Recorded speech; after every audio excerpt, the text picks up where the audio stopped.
Hi, Jason. What's up? What do you make of the way this whole bullpen has come together? Maybe not so much from a numbers and what you've done, what you've accomplished wise, but just in terms of the group and the collective ability to kind of take the roles that you're asked to do. Yeah, it's a great group. I mean, really cohesive, and I could see that just from day one when we got traded over here. They welcomed Tanner, Viho, myself in incredibly well. There's no big egos out there. Everybody just wants to do whatever it takes to win a ball game. Whether that's pitching in the fifth or pitching in the ninth, we really don't care. We just want to get the dub at the end of the day. Who was instrumental in making that happen? Oof. I think it has to be the whole group. I think Fritz out there does a great job setting the tone, and then obviously like having Suarez at the back end, closing out games all year long, and just so he's kind of he would be the top dog in a bullpen, and he could carry that around and lord it over you, like some people do, but he doesn't. He's just one of the guys.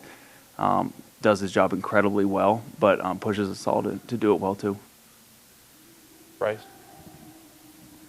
Hey, Jason. When you traded to the Padres, you might have had some impressions from a distance, like what you'd heard, and you knew they invested money and they had some big contracts and NLCS a couple of years ago.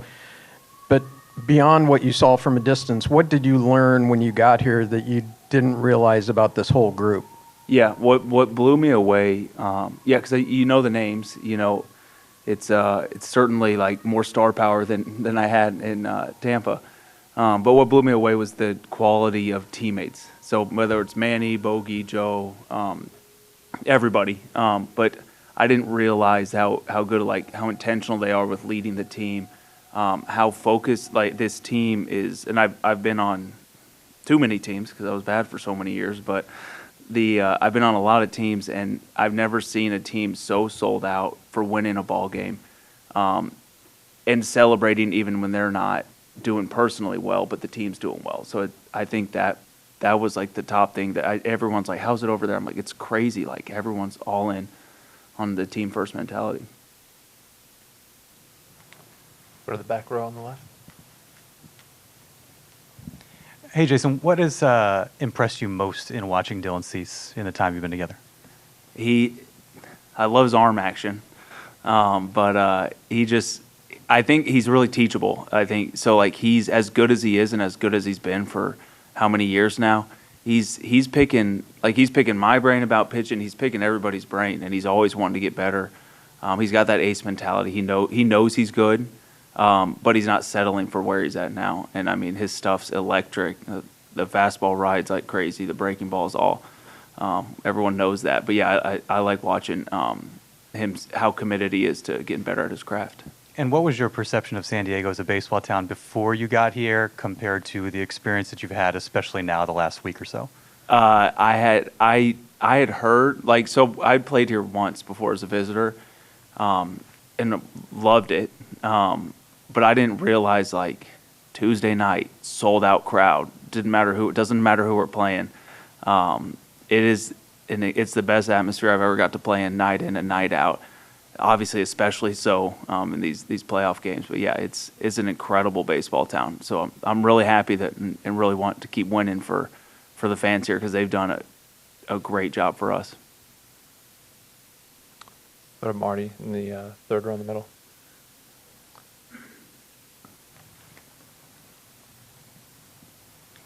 Jason, what's the conversation and mentality like in that bullpen tonight when you have Dylan Cease going on short rest and wanting to avoid having to play that fifth game in Los Angeles? Yeah, we're focused. I think the nature of all playoff games, especially possible clinch games, they might launch the bullpen early, but we expect Cease to do what Cease does, and that's go deep and dominate hitters.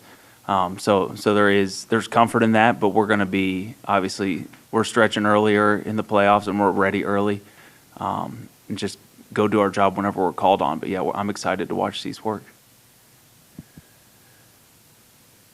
Bob.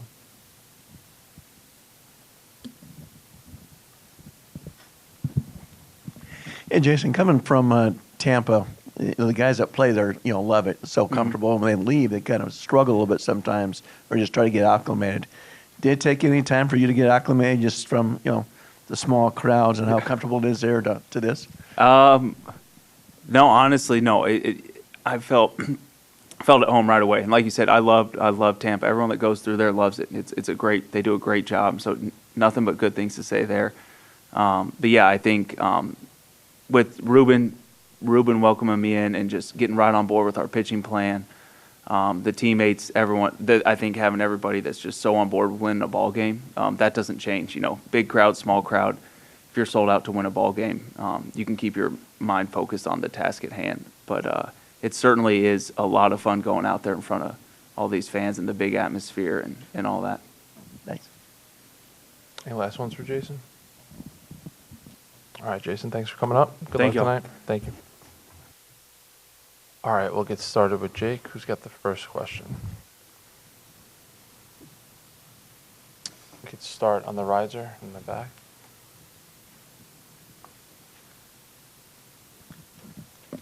Hey, Jake, coming into yesterday, you had struggled a little bit at the plate with hitting, but you got a couple of hits yesterday. How good did it feel to get back on track?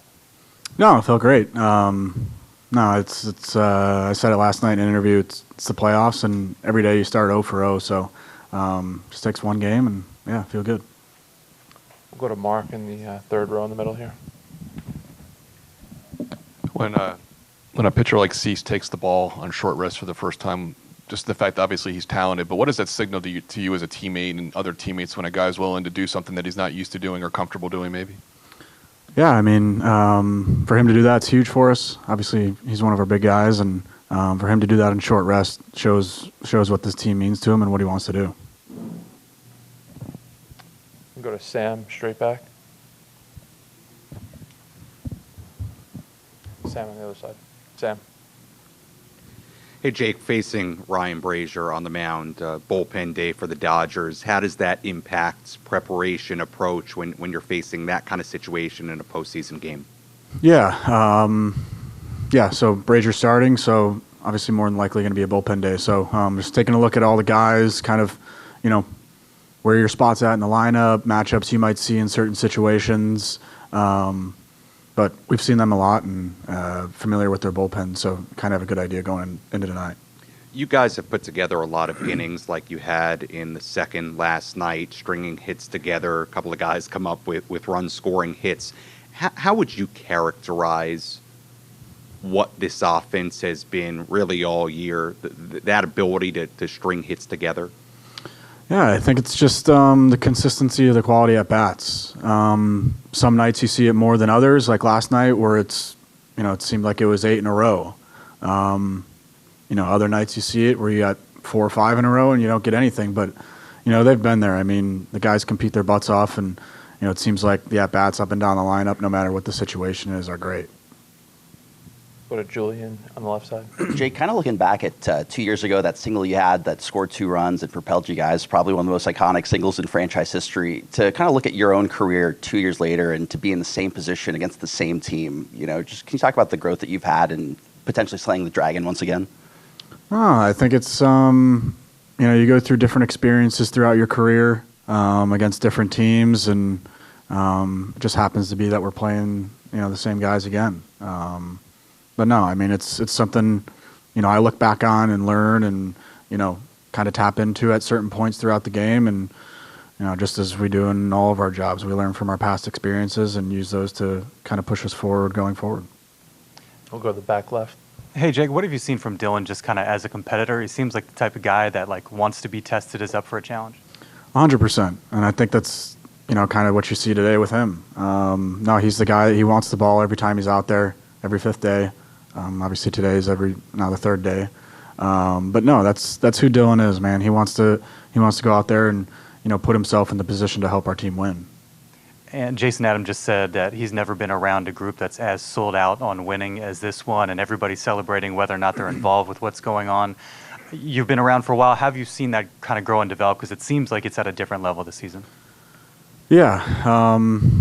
It's not something that, was started in spring training or started those first few weeks. It's something that's kind of grown organically throughout the season. And, kind of what I said earlier, it's something that guys are looking back on past experiences from earlier this year, and it seems like everybody on the roster right now has had a big hit or made a big defensive play or made a big pitch in a big spot for us. And, I think that's what's made us so close and made this such a family. AJ? Jake, you praised Manny last night for that base running play. I'm wondering how long you have worked on that play and what you do to combat it from the other side as a first baseman, how you work on that. Yeah, I mean, it's a very instinctual play. Teams work on it every year in spring training. You work on it when you're in the minor leagues. You work on it when you're in college. It's a baseball play, but when the moment's happening and things are going fast, it's up to the player's instincts to make the decision on whether to do it or not. And obviously, Manny being a very high IQ baseball player and having the instincts to make that play in that spot, started that inning for us basically. And from a first base standpoint, what do you do to counter that? And can you, I guess, when you try have to not to throw it in his back? I don't know. Try to get it over him. No, it's tough. I mean, it's a tough play, especially how fast the game moves. Bryce? Hey, Jake. Joe, during the wild card round, talked about how 2022 and this season felt different. There was a lot of success then, obviously, and you guys are in position to potentially have that type of success again. But he said the overarching feel was very different to him. What's your sense of things? And if you agree, what are those differences? Yeah, I mean, I think one of the bigger things and kind of the characteristics this team compared to that team showed, if you look at 22, and we didn't have the greatest second half. I think we were 18-18 or something right after the trade deadline, and we really didn't have a good little stretch there until I think we had a Friday night game in Arizona where we lost, and we ended up having a good run. I think we went 15-3 in the last 18 games. But I think this team specifically, this has been kind of the way we play, and the at-bats and the pitching and the defense has been brewing the entire season, where it seemed like that year was kind of just that last 2 weeks that kind of propelled us into the position that we were in, where we're at now has kind of been a culmination of the entire season. Bob, second row. Hey, Jake, with your friends back home, are they more excited about what you and the Padres are doing or what the Tigers are doing right now? They're Padres fans right now, yeah. Have they already started talking about a Tiger-Padre World Series? No, they're sold on Padres right now. They were just out here a couple weeks ago, so they're pretty pumped. Go to, up on the riser, back right. Jake, with them being a bullpen game, you guys have that familiarity with them. How important is that, given that every time you guys hit the plate, it's going to be a new pitcher?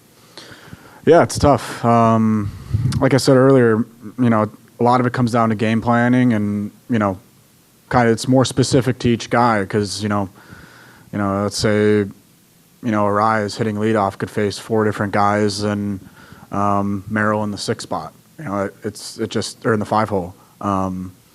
It's different. So each guy's got to do a really good job at game planning for themselves and looking to see where the matchups are going to be. Barry in the front. Hey, Jake. So last week I saw you standing around the batting cage with a Tony Gwynn T-shirt on, and then I talked to Junior about it, and he suggested that maybe there were some hits in it. What's the reason for the Tony Gwynn T-shirt? I think we all have them in our lockers. It's just something I break out, but yeah, it's a pretty good omen if you wear that shirt.